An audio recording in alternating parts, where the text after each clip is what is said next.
லைஃப்பில் நடக்கிற சின்ன சின்ன விஷயம் கூட நம்மளோட வாழ்க்கையில் ஒரு மிகப்பெரிய மாற்றத்தை ஏற்படுத்தும். அந்த மாற்றம் கூட நல்ல மாற்றமாக தான் இருக்கும் இல்லையா? கத்தி ஏற்றிட்டாத புத்தி ஏற்றிட்டுன்னு சொல்லிட்டு நம்மளோட முன்னோர்கள் சும்மாவா சொல்லிட்டு போயிருக்காங்க. ஒரு நாட்டில் இளவரசர் ஒருத்தர் இருக்கார். அவர் சிறந்த போர் வீரர். அவரோட வாழ்வீச்சுக்கு அந்த நாட்டில் ஈடு கொடுக்க முடியாத மாதிரி ஒரு பயங்கரமான சிறந்த வீரர். அவர் ஒரு முறை அரண்மனையில் வால் பயிற்சி செஞ்சிட்ருக்கப்போ ஒரு எலி, அவங்க எலினா என்ன, மவுஸ் தான், குறுக்க ஓடி போகுது. உடனே அது மேலே வாலை வீசுறாரு. அந்த எலி தப்பிச்சு ஓடியே போகுது. மறுபடி சேஸ் பண்ணி அதை அப்படியே துரத்தி வாழை வீசுறாரு. மீண்டும் தப்பிச்சு வலிக்குள்ளே பூந்துட்டு போச்சு அந்த மவுஸ் எலி. உடனே மனசு உடஞ்சி போகிறாரு.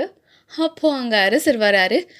ஏன் ரொம்ப சோகமாக இருக்க அப்படின்னு கேட்குறாரு. அதுக்கு இளவரசர் பதில் சொல்கிறாரு, இந்த நாடே என்னோட வாள் வீசுகிற திறமைக்கு ஈடு கொடுக்க முடியாதப்போ இந்த ஒரு சாதாரண எலியை என்னால் கொல்ல முடியலையே அப்படின்னு விவரிக்கிறாரு இளவரசர்.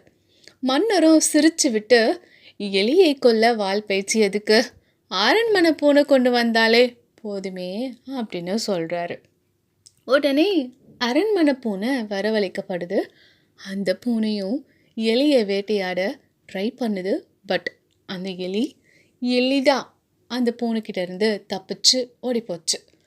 மீண்டும் இளவரசரோட அரசரும் சோகமாக உட்காந்துருக்காரு. அப்போது மந்திரியார் வராரு. என்ன அரசரே, நீங்களும் இளவரசரும் ரொம்ப சோகமாக இருக்கீங்க அப்படின்னு கேட்டு தாமதம். அரசர் நடந்தது எல்லாத்தையும் எக்ஸ்பிளைன் பண்ணுறாரு. நம்ம நாட்டு பூனை எதுக்கும் உதவாத அரசரே, பட் ஜப்பான் பாரசீகம் போன்ற நாட்டில் இருக்க பூனை புள்ளியோட உயரம் இருக்கும்.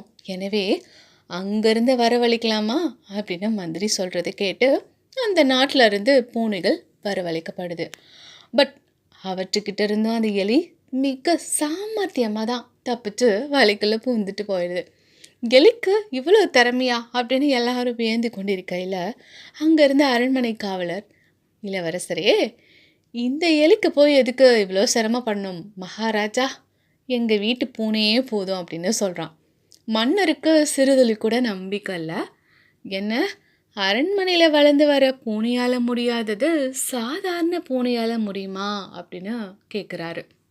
உடனே இளவரசரும் மறுத்து, சரி எடுத்துகிட்டு வா உன்னோட பூனையை அப்படின்னு சொல்கிறாரு. வீட்டுக்கு போயிட்டு தன்னோட பூனையை கொண்டு வராரு அரண்மனை காவலன். அந்த பூனை எலியே ஒரே தாவில் லபக் அப்படின்னு கவிட்டு போச்சு. இதை பார்த்த இளவரசருக்கு பெருத்த ஆச்சரியம், பயங்கரமான ஒரு சர்ப்ரைஸ் தான். அட, என்ன ஒரு மிராக்கல் அதிசயம்!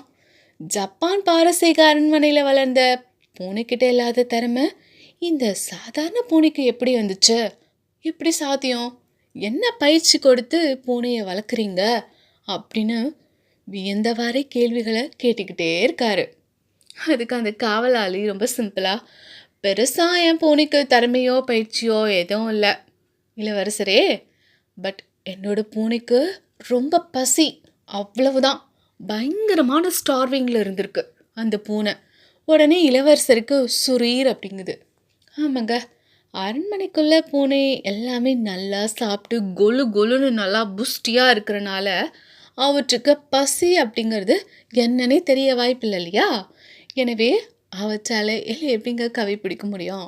எந்த ஒரு செயலையும் வெற்றிகரமாக செஞ்சு முடிக்கணும்னா ஃபஸ்ட்டு என்ன இருக்கணும், அதனை பற்றிய ஹங்க்ரி, பசி இருக்கணும், இல்லைன்னா அதோட தேவை இருக்கணும் இல்லையா?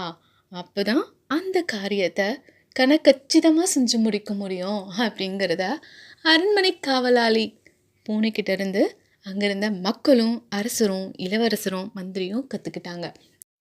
என்ன குழந்தைகளா, இந்த ஸ்டோரியிலேருந்து எந்த ஒரு வேலையும் வெற்றிகரமாக செஞ்சு முடிக்கணும்னா ஃபஸ்ட்டு அதனை பற்றிய பசி இல்லைன்னா தேவை இருக்கணும் அப்படிங்கிறத கற்றுருப்பீங்கன்னு நினைக்கிறேன். ஆமாங்க, சும்மா ஏனோ தானோன்னு படிக்காமல் சின்ன வயசுலேருந்து நம்மளோட லைஃப்க்கு எது தேவை கோல் தேவை அப்படிங்கிறத பெற்றோர்கள் தான் குழந்தைங்களுக்கு சொல்லி சொல்லி வளர்க்கணும். நல்ல விஷயத்த சொல்லிக் கொடுங்க. அந்த குழந்தையும் சிறந்த குழந்தையாக கண்டிப்பாக வளருவாங்க. இன்னொரு சூப்பரான ஸ்டோரியோட நான் உங்ககிட்ட பேசுகிறேன். Until bye bye from சோடார்.